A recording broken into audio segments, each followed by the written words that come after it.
Welcome to the High at 9 News Hour, where you will hear from cannabis industry experts and professionals from around the country talk about important topics while shining light on global issues and discussing cannabis as it relates to politics, regulation and reform, data and technology, science, research and medicine, family and parenting, art, celebrities and entertainment, fitness, sports, mental health and wellness, and plant-based medicines and entheogenics. Together, we are building a stronger community, fighting the stigma and creating change.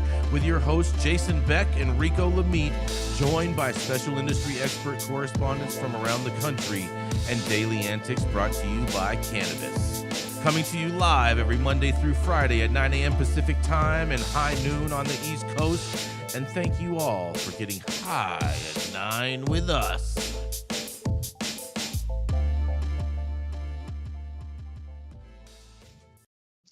Oh, yeah. Good morning, everybody. Today is Friday. We finally made it. It is July 7th, and today is National Strawberry Sundae Day.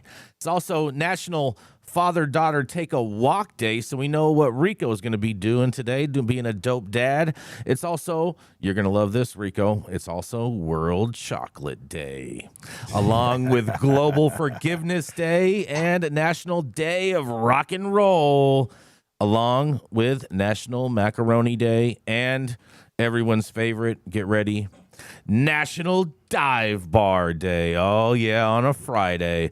Thank you for joining us and getting high at 9 with us.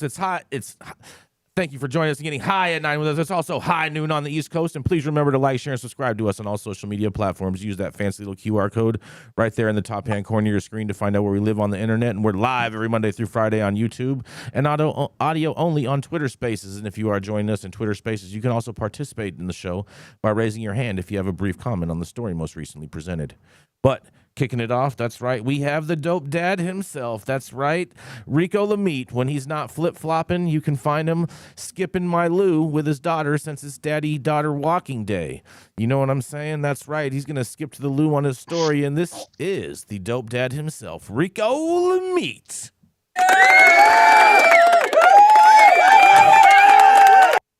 Your applause is much weaker than Whatever. anything that I've ever put up. Such a hater. Just saying. Such a hater. Such a hater. For today's story, I'd like to take us out to the great state of New York once again, where it was all good just a week ago. The painfully slow rollout of New York cannabis regulations have no doubt made it difficult for operators wishing to participate in the Empire State opportunity to sell cannabis legally.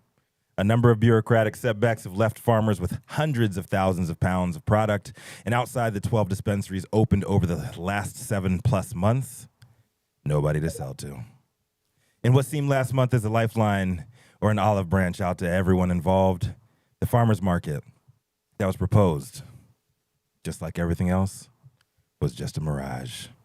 That's right. According to New York Post, Governor Kathy Hochul, Gretchen Gailey's favorite Democrat, and her administration has put the brakes on a plan to allow licensed cannabis growers and retailers to sell weed and other cannabis products at farmers markets and festivals, another expensive setback in the slow rollout of the legal pot industry. Officials with the State Office of Cannabis Management, OCM, announced a plan in June to help struggling licensed farmers sitting on a massive stockpile of weed, over 300,000 pounds now, because of the extensive delay in opening state-sanctioned and taxed retail cannabis program, with just 16 dispensaries and delivery outlets open throughout New York. Farmers and sellers were hoping the Empire State would have drafted the rules just in time for peak summer season, starting with 4th of July weekend, which came and passed. But guess what? There was no farmers market. CEO of Queen-based cannabis place, Osbert Orduna, says it's a little confusing and disappointing that it hasn't happened yet. Mayor Eric Adams previously estimated that there are 1,500 illegal shops that have taken root in the city since the state legalized back in 2021. Hochul put that number up to 2,500, while law enforcement claims the number is a lot closer to 5,000. What would you say, Jason? Way more than that. I'd say so as well. Adding that the average illegal smoke shop is making about $2,000 to $3,000 in profit alone a day, and the Hochul administration has put the brakes on that plan leaving everybody else in limbo. I'm Rico Lamitte, the dopest dad on the street. I really hope that these people get relief out in New York, or what? It's just going to continue to be New Trap City. Oh, man. New Trap City, I think we should make a movie about that and be really good with a cannabis theme. You know what I mean? I really think so, man. Who would play Nino Brown? Do these people read the news from California? It just makes you wonder. If you overtax and overregulate and don't give legal outlets for this product, black market just eats your lunch. Yeah, it does, Dale. And inside of these bureaucracies, whether people will say it or not, this is still treated like depleted uranium. You know, we got to make sure that no person has a whiff of the odor. No kid could ever possibly touch this shit. It's just mind-boggling for something that, Doc, you can speak to this. The LD50 for this stuff, the lethal dose for half the population, you have to eat 3/4 of a ton in 15 minutes. It's like a 1 to 20,000 or 1 to 40,000 ratio, and no one's ever been killed. So it makes you wonder, why is your butt pucker so much over some kid? You know, I don't advocate kids get this, but for God's sakes, some of this stuff is just mind-boggling, the fear-mongering that continues to drive these bureaucracies. And I mean, I don't know if, Doc, if you worked in an ER, I worked in one for 5 years. And there's no threat to human beings from overdosing on weed. I mean, unless you're trying to drive a car and be stupid, you pass out maybe, but these receptors are not concentrated in the brain stem. So even if you're dead ass asleep and can't wake you up, you're still breathing and your heart's beating. So, you know, from the standpoint of, are we really concerned about this? It's non-existent. It's marketing for keeping it depleted uranium. And it just continues to boggle my mind. And if you're in the black market, you're just laughing all the way to wherever you bury your money. It's just mind-boggling. They probably do have safe banking for trappers. Well, it's a clear disconnect. It's a clear disconnect between the science, what we know, and how people are behaving out there. And it's because we've been lied to for years, since before Nixon. So it's hard to change people's minds after they've been told all their lives one thing, and that's the problem, pretty much. I mean, well, and from a criminal justice standpoint, and this goes clear back to before Prohibition, that as soon as you pass a prohibition, it makes that product valuable. Okay. Now, if more than 10% of your population is not going to honor the prohibition, you can't enforce it. This is not something brand new. And what you see in all these states trying to legalize is that if you don't legalize this stuff for real, and you keep these prohibitions in place, and you can't enforce them, this is circular insanity. Okay, the DSM should have a category for this of continuing to do stupid shit repeatedly, expecting a different result. Okay, that should be diagnosable. But that's what happens to these bureaucrats, is that they're so afraid to do anything because it might be politically unpopular, that the trap shops they don't need any of this. They'll sell around the corner at a farmer's market. They don't give a shit. Yeah, straight up. Very, very true. Now, I would like to see, because you mentioned Dale and Dr. Talleyrand that how much was the amount that someone would have to consume within 15 minutes? Well, in the 80s, the figure that we were taught, and I think this was verified by Francis Young, the DE administrative law judge, you would have to consume 3/4 of a ton, 1,500 pounds of biomass, flowers, if you will, in 15 minutes. Now, today, because of extraction techniques and things like that, I'm sure you could take the THC content from 3/4 of a ton and reduce it down to maybe a few gallons of some concentrate or something like that. But, that people are not going to drink a gallon of THC concentrate. That's stupid. I have a question, Dale. So now, did they specify as to how the delivery system needed to be in order to consume that much? Like, is that smoking? Is that ingesting or Injection? Orally. orally? It was orally. We in essence could have, since we know that no one could ingest that much in a short amount of time, but we could have a weed eating contest and see who ate the most within 15 minutes. Right, and do you know how they do like the hot dog challenges? Joey Chestnut for the win. Yeah, exactly. We need to get a Joey Chestnut for cannabis to have an actual study to prove this of how undamaging cannabis is to the body. Hold on, could that be Mandy Tingler? Oh, geez, here we go.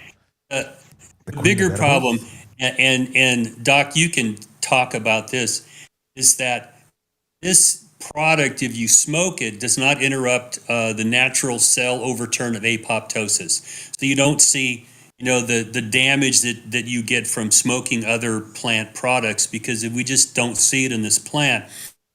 If you take it orally, then it's slower, but you convert to oxy 11, or you get different products here. So you have to figure out how do you want to test this, which you could take this to some place in LA and you'd have people lining up to see how much, if they could eat enough weed to kill themselves. So I just want to say that it's not ethical to test humans for lethal dose.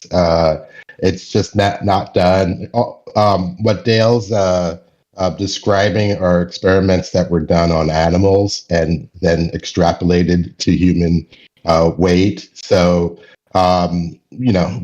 it would be very interesting to have a cannabis eating contest. We don't even know if it's the THC itself that's necessary. It could be the other components in the plant. Hold on, it could be all the like the Eagle 20 and all the Avid and everything that people spray on their weed too, right? Oh, good point. Right. Well, I believe it was THC that was given to the rats for the toxicity studies. They should be giving boof to the rats. Just saying. Oh man. Dr. T, is it ethical to have a smoke off if you're trying to smoke out somebody? Hey, informed consent is the bottom line to me. Informed consent. As long as I feel you. So Gretchen, are you aware of this story? So Governor Hochul has put a stop to the farmers markets in New York. How do you feel about that, Gretchen? She smashed all the farmers' dreams of direct-to-consumer. She didn't buy any of their T-shirts, none of their grinders, and now she's dashed away their dreams. Exactly. I knew there was concerns about the farmers markets when it was first announced by the OCM that they were thought to have made the announcement too soon and that they were out of step with what the governor's office was looking for. So I'm not sure if it was shut down for, I don't know, whatever bullshit reasons y'all are talking about with consumption. I don't know what the hell you guys are talking about. I just read the news. But I think it was. Why are they saying it's shut down? Because people are going to eat weed? Is that what you're talking about? No. They would not comment further on it. They said they're shutting it down and they have no plans of reviving it. So the OCM has basically took a page out of Rico's book and is doing a very fast backpedal. Oh, they're taking a page out of both of your books because everything the Republicans say or do ends up being wrong. You're like, let's pivot. Oh. My understanding, the OCM was ready to go with this. Hochul, for some reason, was not on board at the time that they announced it. I know they got in a lot of hot water when they did this a month or so ago when they announced it. So I think it's more of a political pissing match. I don't think it's a reason that, I hate the farmers and I want to kill farmers markets. I think it is. I think she does. I think she has something against farmers markets. I'm telling you from my inside knowledge, Jason Beck, and you still disagree. I love it. It sounds like you guys are flip flopping right here. Mm-hmm. So it seems like what am I flip flopping on? It seems like Governor Hochul here is just she's become a one person party of no. They said they want to do something, and everybody else is like, yeah, we're gonna do it. And she's like, no. Every single time. Would that be an accurate assessment, Gretchen? Maybe. I think she embraced cannabis when she needed to get elected, right? And is now really seeing the I also think she's a little bit more hesitant because of how poorly the market has launched. Well, I But mean, it's under her. It's under her watch. That's under her guidance. Yeah, Well, that's bad leadership. Yeah. okay, that's so you say. We'll say governors are in charge, but we know they're not. They're not. The fish I rots. mean, the truly, fish rots you from the think head. Governor Hochul is really all over launching the cannabis market? You really think she's in there day in, day out? No, telling but people she's this in is how charge it's of the supposed to state. work? She's in charge of the state, and she's doing photo ops, saying, "Oh yeah, we opened this. We're winning. New York is number one. Blah blah blah blah blah. This is the new mecca of cannabis." She was talking all that shit. Exactly. Reminded me a lot, like New York, LA back in the day, and I got scared. I'm having flashbacks. Scared of what? I'm having flashbacks It's right like now. Tupac, Biggie all over again. Yeah. On that one, Oh, we're my gonna go Lord. to a commercial. We're gonna come right back. How's it going, guys? Saman Razani coming to you from Green Street here with Jason Beck, smoking on the best weed in the world. Did you know that we have an audio-only version of our podcast available on Apple, Google, Amazon, iHeartRadio, and Spotify? Tune in now and check it out. New York, big city of dreams and everything in New York. Oh, excuse me. We're back, Rico. We're back. Coming up next, y'all know who it is. He is the cannabis industry's longest continuously operating retailer, known for smoking the best weed in the world, the automatic booth detector himself, and Smoky Vanilla's muse. Jason Beck.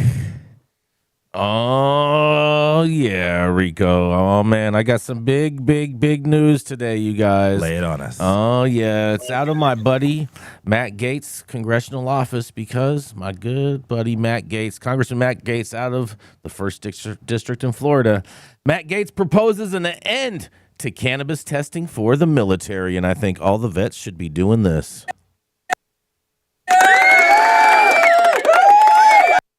Yeah, that's right. A proposed amendment to the National Defense Authorization Act by Representative Matt Gaetz from Florida would end cannabis testing for members of the military, both when they are enlisting and accepting a commission.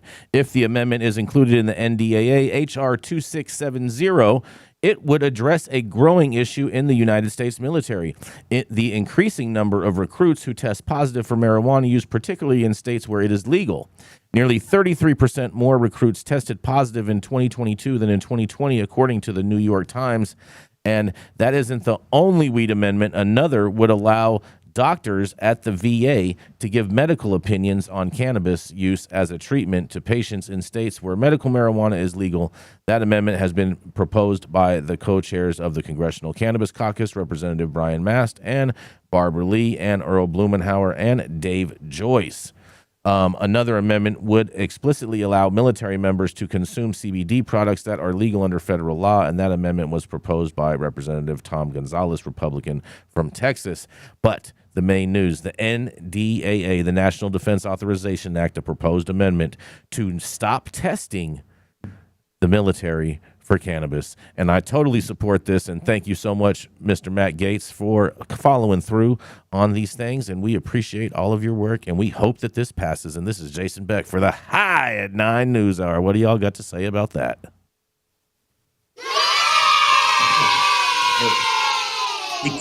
They can't staff the military if they don't allow people to smoke weed. I think that's the bottom line. Because I'm a Vietnam era veteran. Okay, we had Operation Golden Flow, and you had to piss all the time and be tested, and we found ways around it. Wink, wink, nod, nod. But that was a compelled military. We were drafted and things like that. Now we're trying to attract people to the military, and if you will not allow them in because they've ever smoked weed or they might test positive, you're just not going to be able to fill these ranks. Exactly. And that's the problem. And no one's going to think about a draft. So they got to get more creative here. And this is not just the military. There's a lot of traditional jobs where weed was just, verboten. You can't do it. Now the reality is, it's, even with law enforcement, if people admit they've smoked weed in the past, they let them go through before. You wouldn't allow people to do that. They're just facing the practical realities. And I'm happy to see that Democrats and Republicans are coming to the understanding that these laws are nonsensical. they're actual bullshit and people don't follow them. So why do we keep having them on the books? Dale, if we look at history, I don't think there's been a military, an armed force that hasn't used cannabis. I mean, back Napoleon times, they were using cannabis. It's probably as old as the existence of armed forces using cannabis. So this seems ridiculous that we're rehashing an old topic. Let's just look at our history. Is Sean Kiernan in the building? He's traveling to Oregon today. The veteran's voice. He's traveling to Oregon Yeah, today. I'd like to hear from like anybody who's been fighting for the veteran cause right now. If this is going to have more solid footing than what we've seen come out of. We actually have. Right. Well, I'm not. I can no. Hold on. I can speak for Sean Kiernan. This has. Yes. You can speak. You can speak for Sean Kiernan. Oh, that's a soundbite right there. Clip that one. Yeah, Adam, exactly. Adam, clip that, Adam. Yeah. I love that we all think this is a possibility, and yay, the military is gonna get woke. You're all out of your damn minds. There is no way. The military is pretty woke right now. The military is going to say yes. Define woke. You can test. Simmer down. There is no way that these guys are going to start saying, yes, you can use a illegal, federally controlled substance. Knock yourselves out. Not happening. No chance in hell. This amendment goes nowhere. So Thank you, Matt Gaetz, for once again wasting our time. Just go to jail like you should have. Stop it. You're such a hater. Stop it. You're such a hater. Another little girl to hang out with. Oh, my God. Well, I don't want Those false, baseless allegations with no accusers. I am on the board of Weed for Warriors, so I think I understand this. And I've been to the VA, and it's nonsensical that you're in a room with a trained, licensed medical professional, and it's like, we can't speak the words here, even though you know that everybody out there smoking weed for their PTSD, but you can't mention these things. So, I mean, I agree with Gretchen that if you were to ask the military what they want, you wouldn't have women in the military. Okay, you wouldn't have any close to the front lines. You wouldn't allow gays in the military. There'd be all kinds of things if you asked them. So you don't ask them, you fucking tell them, okay? But this is just not going to go very far unless you get some sort of buy-in from the military. And the fact they can't staff their ranks, I think, behind closed doors, they're talking to themselves, well, how important is this? We need to bring in, especially low-income people, which staffs the military. I mean, middle-class kids are smoking weed. Yep. Let's just be real here. Yep. And if you're going to try to attract to the military and you have this kind of a barrier to get in, then here we are, and staff. Dale, if you want this to happen, then scheduling has to change because there's no way they do this as a Schedule 1 substance. No, it's got to be a global. And the problem is this has been incremental, and you cannot get a global solution when everybody will agree we'll take one little baby step. You need to take a large step. You need to get rid of all the legal impediments here. And I don't know how you feel about this, Dr. T, but having cannabis in the Controlled Substances Act is stupid. It's like alcohol. It's not a medicine that you're going to be out marketing. It may be parts of it. Some molecules will be added to medicine, like alcohol is part of some medicines.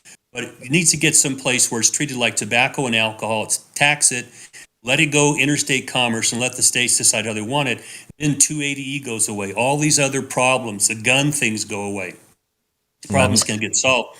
But hey, if you got a plan to get there, Gretchen, I'm all ears because I don't see it happening right now. Exactly. I don't have a plan to get there. The only plan is through legalization or descheduling. That's the only way it's going to happen. And when we've seen other organizations at the federal level, like the FBI or folks, change their rules, they haven't changed the rules to allow people to use. They have said, we're not going to penalize you for your use before. And then if you work at the White House, you still get fired. So let's not pretend like the feds are really going to get on board all of a sudden with cannabis and start allowing federal workers to use it. Oh, but hold on.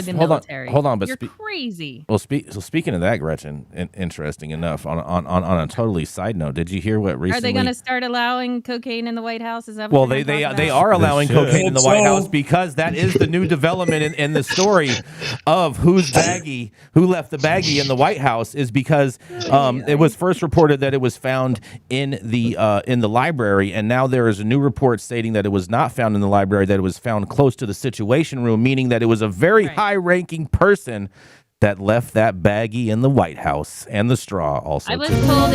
told it was left in a cubby hole where they. Are you listening? Turn that damn thing off. It was left in a cubby hole where they're supposed to put their phones and things that they're not allowed to take places. That is fake news right there. That is not the reality. No, it is. I'm saying that's the truth. I'm saying you are correct, Jason. I'm just getting more precise. Oh, okay. This was on the same level as the Situation Room, but in a place where they're supposed to leave their personal effects that they can't take other places. I mean, who's going to leave a baggie in the cubby No, with a straw? I said the easiest way to get it in there is. And I want to know how the straw is going to be disposed of, because we have to save the turtles and all. I know. Like, Peter's going to be all over them if they throw away that straw. Well, they're gonna do testing of the bag and go out to ancestors.com and find out through your ancestor who left that baggie there. It's just, there's going to be a big indictments coming. This is such bullshit. I mean, my favorite alkaloid is caffeine, okay? Because I can't handle Coke anymore. But trust me, people take bumps, and if you're trying to pretend like this ain't happening around there, and there's hysteria because someone is doing Coke, I mean, grow the fuck up. I think when I'm not advocating you do it, but for God's sake. Remember when we had Jamarcus Purley on the show, and he was talking about all kinds of stuff that was going down in Dianne Feinstein's office. Cocaine. They were doing everything but shooting up, because that gives you the nod. Anything that keeps them up, man. Amphetamines. Anything that keeps them up. Oh man, Blue Chew. We're gonna we got to keep it moving. We're gonna be on a tangent all day talking about this story. We got to keep it moving. We're gonna go to our feisty redheaded conservative, Gretchen Gailey. She's the founder of Panoptic Strategies and our very own Washington insider, who loves to march her dogs to a different beat of the drum as she parades them around town in outfits that they do not approve of. That's right. It is none other than the Gretchen Gailey.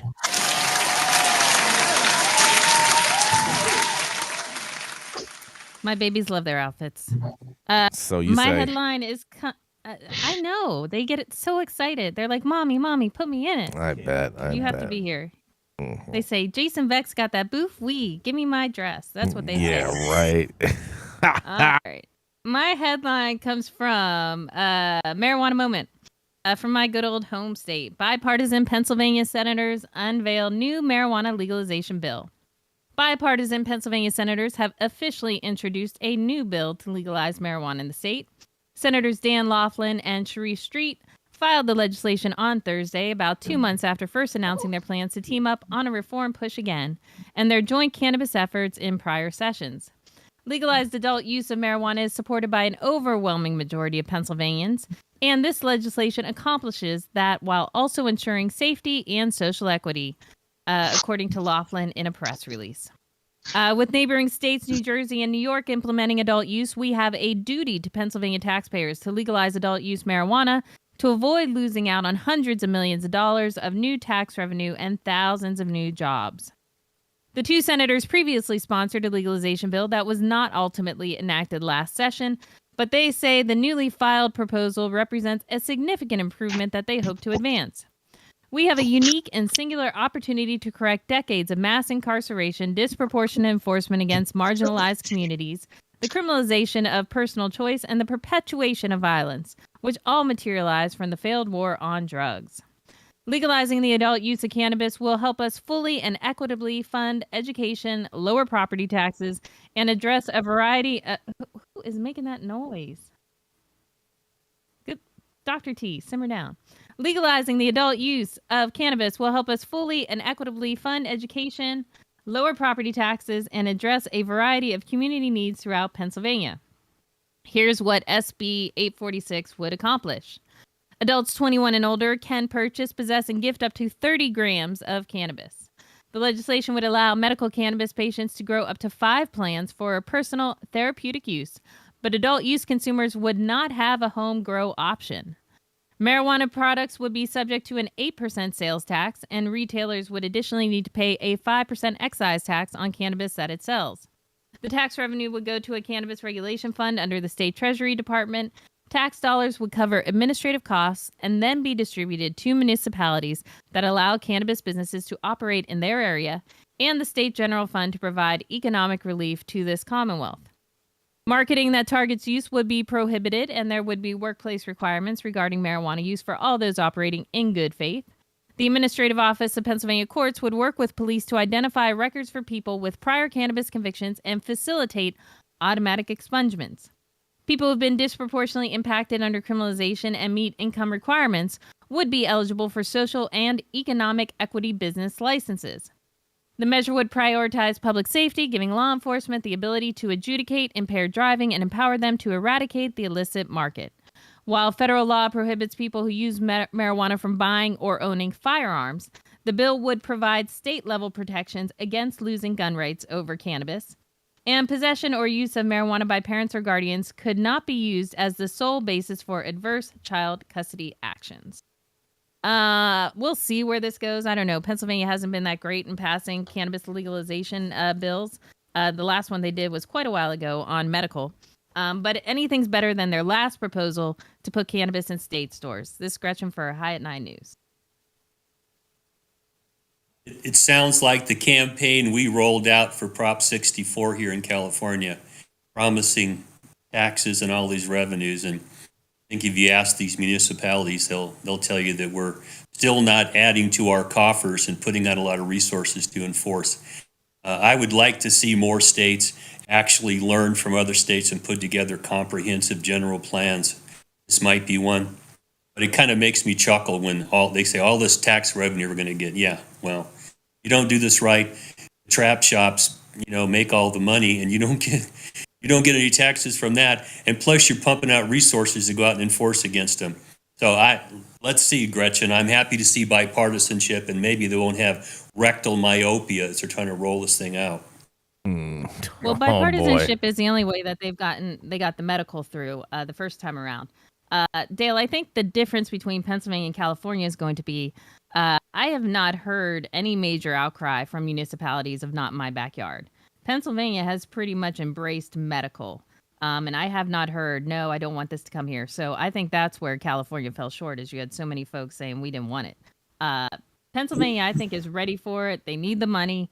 I find it interesting, the home grow rule, suggesting that, you're going to grow so much weed that you're going to be able to compete with these folks. I guess that's what they're assuming. I think it's ridiculous.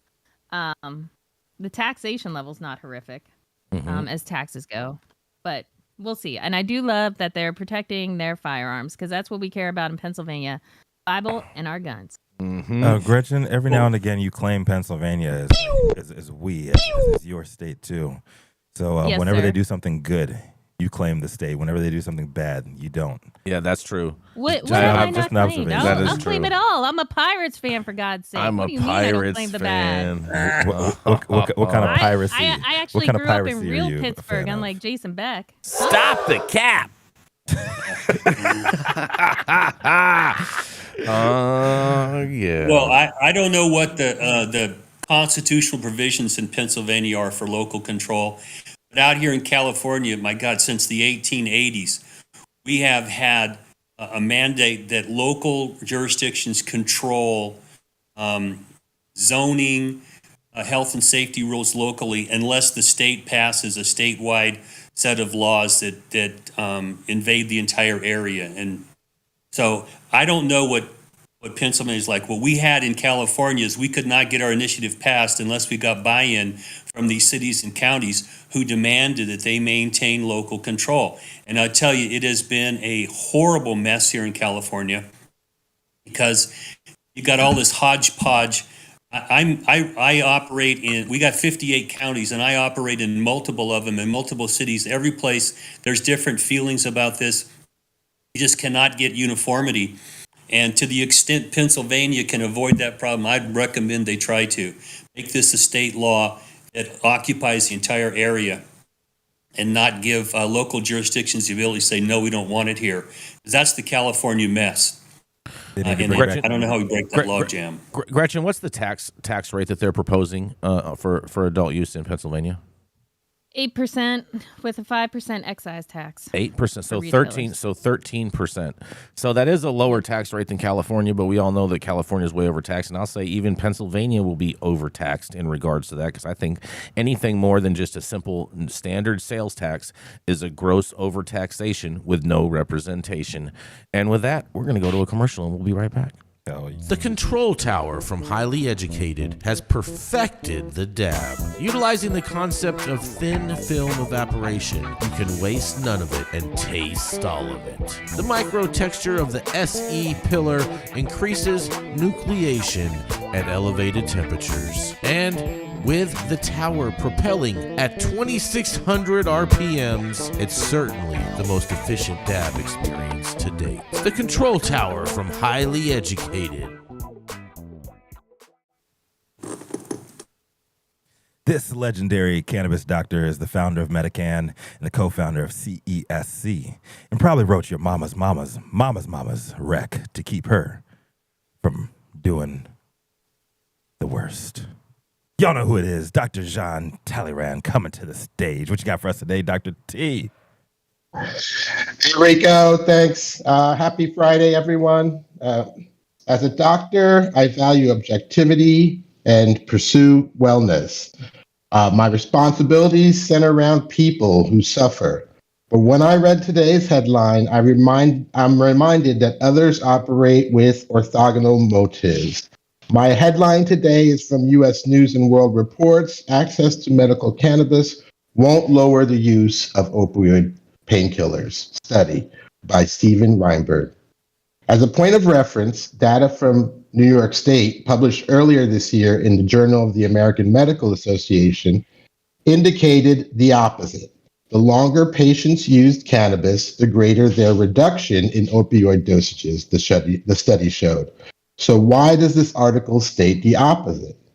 Actually, it doesn't. The headline is misleading. If you read past the title, it says medical cannabis is touted as a pain reliever. Yes, that's right. We learned that 5 years ago when the National Academy of Sciences Review published this statement. There is conclusive or substantial evidence that cannabis or cannabinoids are effective for the treatment of chronic pain in adults. So the U.S. news story continues, but in U.S. states where cannabis is legal, prescriptions for opioid or non-opioid painkillers haven't decreased, a new study finds. According to researchers, this means that people aren't switching to cannabis for pain relief in huge numbers, even when it's legally available. So it's unlikely to ease the nation's opioid overdose epidemic. The study compares chronic pain patients from 12 states with legal access to cannabis to chronic pain patients from 17 states where cannabis is illegal. The results don't show a difference in opiate use between the two groups.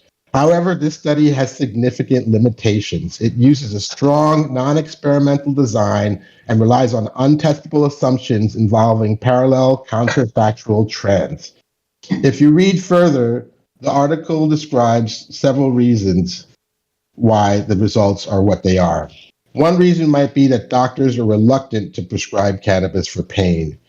We know from physician surveys that many physicians are reluctant to recommend cannabis, says lead researcher Beth McGinty. They can't prescribe it technically because cannabis is still a controlled substance. Another barrier is that health insurance companies don't cover cannabis for pain, so patients have to pay out of pocket. Dr. Peter Grinspoon, a cannabis specialist at Harvard Medical School, says, I recently had a patient who I successfully transitioned off of both opioids and benzodiazepines to cannabis, and who was doing a lot better in all regards. But the weed was costing him $150 per month, and the Percocet and Valium were each only $1 per month. So he was forced to switch back.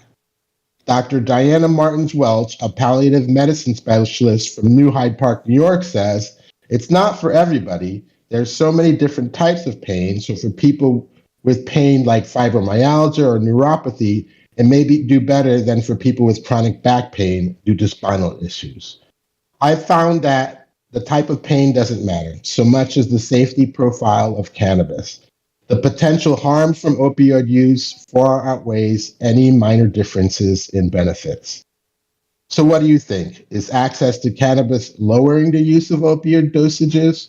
Are people with pain having difficulty accessing cannabis? Or is this headline just misleading? This is Dr. Jean Talleyrand with High at 9 News. Dr. Jean, this is, you're right. It's just the headline. Yeah, Dr. Jean, I think this is just a specialized report of propagandism by the pharmaceutical industry trying to just say, hey, Yes. cannabis is not the end all be all, and the opioid epidemic is only going to continue and get greater and bigger. Yeah, there's way too much nuance behind this argument. And a headline like that is definitely going to get clicks. We know the truth. So is this something to do with U.S. News and their position? I think Their this is the part of the setup of the government of moving it to Schedule 3 and handing over the whole cannabis industry over to big pharma. There was another. Oh, go ahead, Dale. I don't know about your experience, Jean, but we started doing recommendations in 1999. We had 98. a year or so.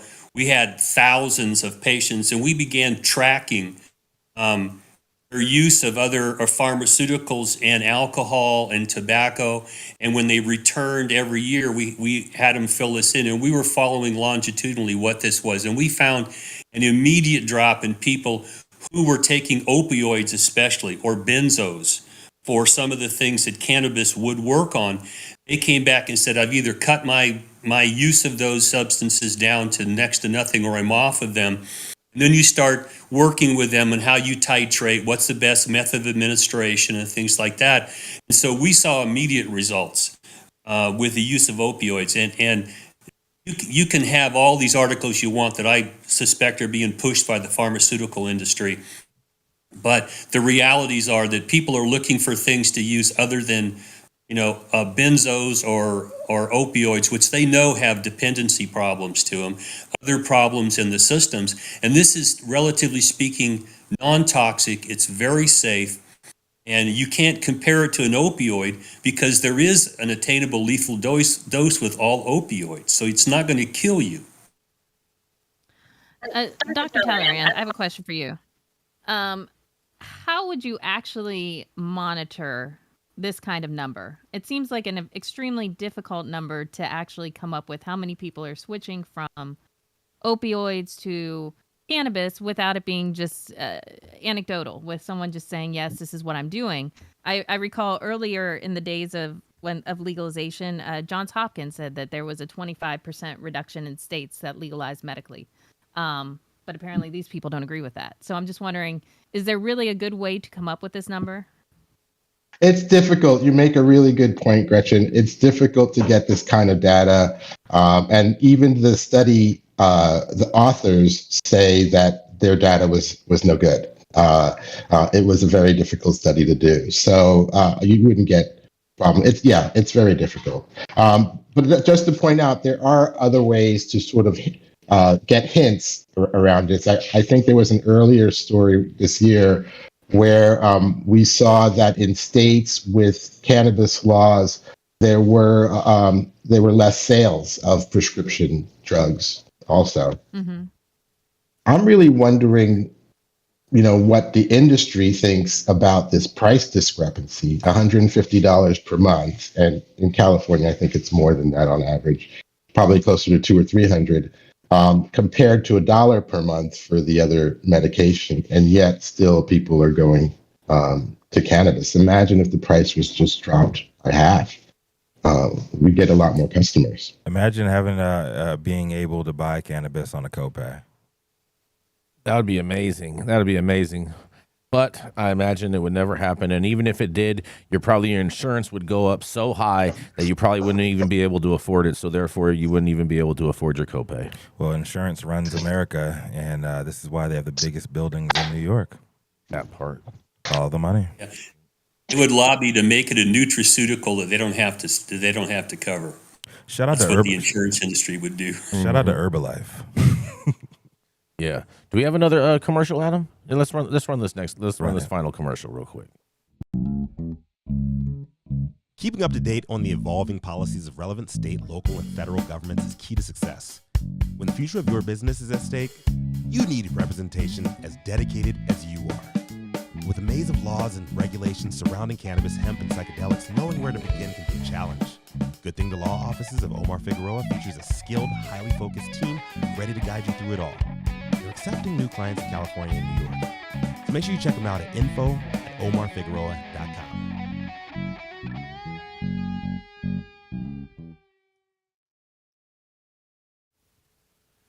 Oh, yeah. Coming up next, we have the Mr. Attorney Dale Schafer with the founding partner of the Armada Law Corp. He's here to tell us all about some very, very fascinating things. And he was a one-time felon, and now he's over here telling us about the news. Oh, yeah, that's right. It is attorney at law, Mr. Dale Schafer. Well, good morning, everybody. It seems that on Monday, Seed Junkie had the audacity to sue Cookies and Burner and a few other individual defendants for a bad seed genetic deal that is only going to get worse as we learn more about this. I want to emphasize this is just a complaint was filed. These are allegations. Nothing's been proven yet. But according to this complaint, Seed Junkie was approached by Burner back as early as 2017 about working on genetics, and they didn't want to until 2019. And so they agreed to a joint venture. They called it Mints LLC. Seed Junkie threw a bunch of genetics into it to get a 49% interest, and Cookies took a 51% interest, and they were apparently supposed to run the operations, provide corporate logistics and things like that. And as what happens far too often when there's a lot of money and a lot of power involved, the scandalous side of humans comes out. I want to emphasize these are only allegations, but what they're claiming is that they put together an agreement to form this company, and the operating agreement, which is the constitution for an LLC, bylaws, or the constitution for a corporation, the operating agreement required that they behave in certain ways, not compete, not solicit, things like that. And the allegations are that the genetics that Seed Junkie threw in, they were given to some cultivators, and the result of that, Cookies got a hold of and started to market. And they actually are claimed to have been so audacious about it that they used, they admitted to it on the packaging that they had acquired these through the genetics that Seed Junkie had put into the marketplace for them to use and license. And they went even further that the management of this was not in the control of Seed Junkie. There was one person running it, and that they ran a whole bunch of operations out of the same place. They conspired together to basically torpedo this company called Mints, go out and solicit clients and take them away and interfere with Seed Junkie's ability to go out in the marketplace and be a viable entity, and that they want them to be disgorged of their profits, to pay damages, to have injunctions issued to stop them from doing what they're doing, and punitive damages. So this is another example of what I call shit sandwiches, when people come to me and their businesses have gone off the cliff. And you take a look at the control group, and very few people enter into these relationships with as much thought as you do picking up a girl in the bar. When you bring a control group together and you can't get along, it's worse than a bad marriage. And what's claimed to have happened here is that one of these companies was actually running Mints, okay? And that they were acting not in the best interest of either Mints or in Seed Junkie, and these are breaches of fiduciary duties. So this is a pissing match between Burner and a group of people that he brought together and Seed Junkie. And we'll wait to see what Burner and his group has to say back about this. But this is, pop some popcorn, folks, because this is going to show the underbelly of how humans act when there's money and power involved. So I'll throw it back to you guys to let's kick this around a little bit, because this is only going to get more entertaining. Adam, do we have that video? Can we play that? There we go. Dude's been crying like a little bitch on Instagram for a long time, throwing subliminals. And it's sad what's happening in the cannabis industry right now. Everyone wants to team up with big money guys and sue people. Look, JBZ, when we met, we brought a lot of value to each other, all right? Whether it be some of the genetics we brought to the table for you to create some staple strains, whether it be us bringing our platform, or whether it be you bringing your genetics, right? But let's just get this right. We were partners in the Mints brand. I introduced you to my audience, which is a pretty fucking big audience. We killed it together. We were aligned, right? We killed it together. We were aligned. You chose to go do your own thing. You wanted to build the Seed Junkie brand. Now, what makes me more upset about any of this than anything is when we first partnered, you told me the Seed Junkie brand was off the table, that you didn't want to fucking touch that because of whatever reasons. We won't get into that, right? You went off to go do Seed Junkie, right, with somebody else, and you failed. You failed, dog. You failed. Seed Junkie did not pop. From there, you sold clones and upset a bunch of people in the industry by giving them hot latent, and that was a very big deal online. We still stood behind you. We still had your back. You then partnered with ex-police officers. You panicked when the internet reacted to that. You called me. You tried to offer me equity. Damn, son, where'd you find do anything this? to get our support. Naturally, I just couldn't really stand behind that. I was very quiet in that. And that didn't do so well for you, right? And now, one of your biggest investors, billionaire, largest shareholder in MedMen, fires you up and gets you to file a lawsuit on us. Well, first of all, the lawsuit's completely false. It's not, there's no validity to any of that. We have receipts for everything we've ever done with you. And I just hate that it got to this point, because I respect you as a man. I respect you as a hardworking breeder that brought a lot of good things to the game. I met your father. I spent time with your father, brother. Like, this is some chicken crybaby pussy ass shit. And I just had to share my side of the story. In partnerships and in business, things can go left all the time. But in the cannabis industry, we have to stop this whole I'ma sue you shit, because at the end of the day, the only one that makes money is the lawyers. And I think it's just very cowardly. There was plenty of ways we could have worked this out. You know how we could have worked this out. You chose not to go that route. So the same platform that I introduced to you, the same platform that stood in lines to buy your gear, that represents me and what I built as a person, as a company, now has to know what kind of bullshit you're on. So I know desperate times call for desperate measures. I just never in a million years saw this coming. You're a weed guy, bro. You sit down like men and you figure shit out. But again, I feel very confident that what we have in receipt and writing and documentation, that what you're claiming is fucking bullshit. So I'm gonna get back to this lake. I'm gonna get back to doing what I'm doing. I'm getting ready for tour. I got a 2-month tour all across the nation. I plan to see all y'all out there. I plan to enjoy my life, and I feel sorry for miserable bastards that have to take this route. There's a lot of things son, where'd you find this? About JBC Junkie, and I'll leave it at this. A lot of people really don't fuck with you, homie, because you got a very bitter, sour personality. You don't like to see other people win. You don't give other people credit when credit is due. With that being said, fuck yeah. Us bringing our platform, whether it be... Man, oh man, oh man, oh man. Put a whole new meaning to burner distro. Well, as an attorney, my advice is shut the fuck up. Yeah. The same I'd give to Donald Trump. Get off Shut social the fuck media. up. Get off the This is internet. social media, and he's got a platform. And, I just hope that this doesn't come back and bite him on the ass. And what you're seeing here is the pissing match. Personalities don't match here. And when you're trying to run multi-million-dollar companies and these pissing matches are taking place with the owners and the managers and controllers, in these days and times, it'd be nice to sit down. I've arbitrated and negotiated and mediated disputes before, but it doesn't always work out. Sometimes you just got to go into court.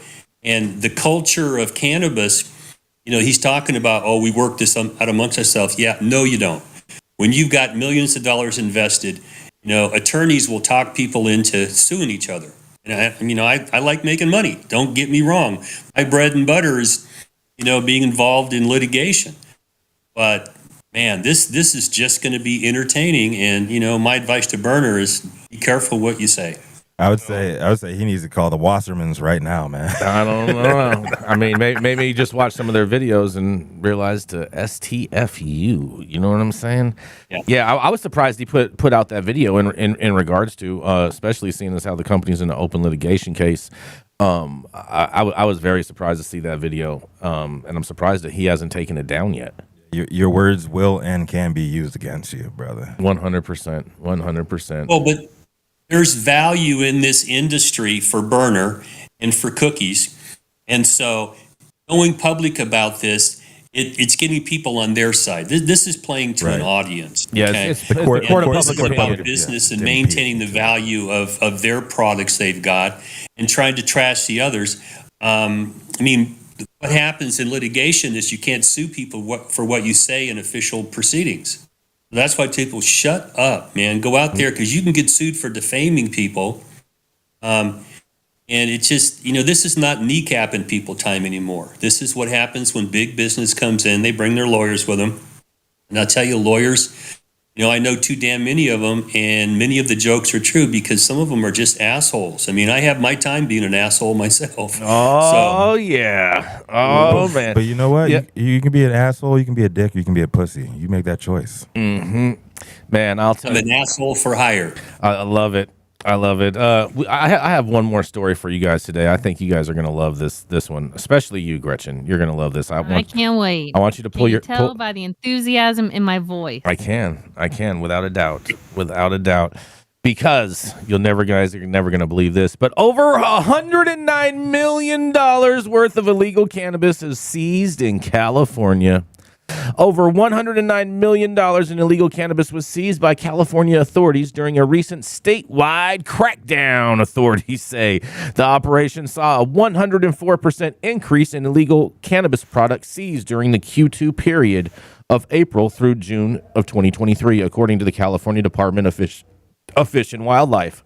In total, authorities seized 120,970 illegal cannabis plants, 66,315 pounds of cannabis flower, $223,809 in cash. 92 search warrants were served and 19 firearms were confiscated. The total value of the seized cannabis amounts to $109,277,688.94.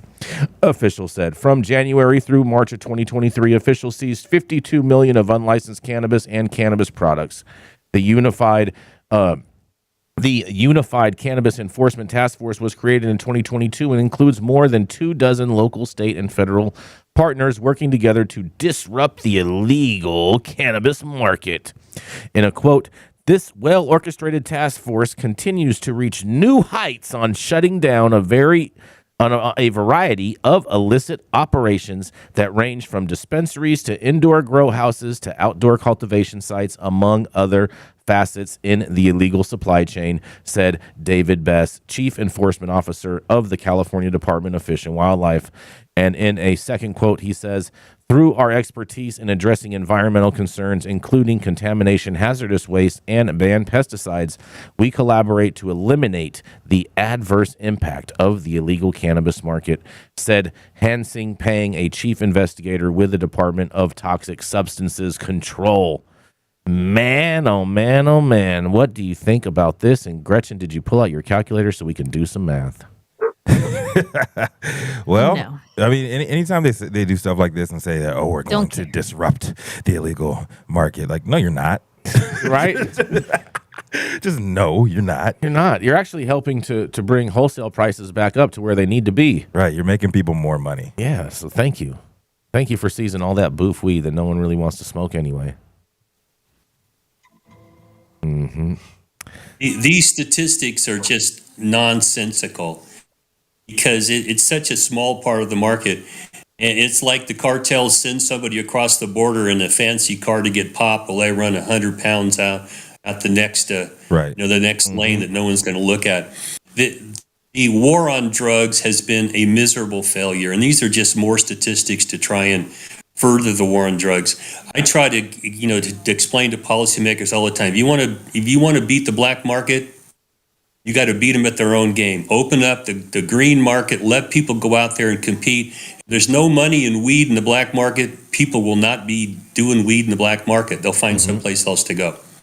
So this is just furtherance of paychecks for law enforcement officers. Facts. That's right. Facts That's upon right. facts. Seizure, seizure, seizure. That's the name of the game. Right. Seize her and get a seizure. Oh, boy. Oh, boy. Oh, boy. Oh, boy. But thank you all for joining us for today's episode of High 9 News. You can always catch us weekdays, 9 a.m. Pacific, high noon on the East Coast. And, of course, the crack of dawn out in Hawaii. Big shout out to the super fans showing us love, getting your comments projected live on the big screen. Also to the live audience members and online supporters catching us across all media platforms, tuning in and giving us feedback on the daily headlines of chaos. To our vetted correspondent team tuning in from all over, bringing us much needed variety of perspective and your respected opinions to the table as well. Our production team, Cloud Media Partners, House of Fuego, The Vortex, 91 Club, and all our sponsors helping us keep the lights on and our AV struggles to a minimum. And of course, the lovely Jaja Simone, who's coming out to the CA, the lovely streets of Los Angeles today. Always holding things down over in Clubhouse and Spaces. We're on Twitter Spaces. Twitter Spaces, bro. We dropped Clubhouse. I said we dropped Clubhouse, bro. You just gotta stop mentioning that. R.I.P. Twitter Spaces. R.I.P. And to the haters, I love you guys, man. It's my birthday this week, so I'm all about the love. Keep on bringing me the hate. Keep on bringing the hate and let me balance it out on the other side with love, man. It's all about that love. And always, Cannabis Sativa L, the reason why the High 9 News team shows up and do these headlines every single day. Thank you. Thank you, lovely. It has been Friday, July 7th, 2023. The show's over. You've all been blessed with today's top industry headlines. Hope it was enough for you to put in your pipe and smoke at least until Monday. I'm Rico Lamitte, the dopest dad on the street, and your daily reminder to keep your head to the sky. Why? Because when life gives you no place else to turn, you can always turn the fuck up. Gretchen Gailey, what do you have for us taking us out today? I was on mute. What you got? I would say, Burner, shut the fuck up. I don't know what you're doing over there. Shut the fuck up.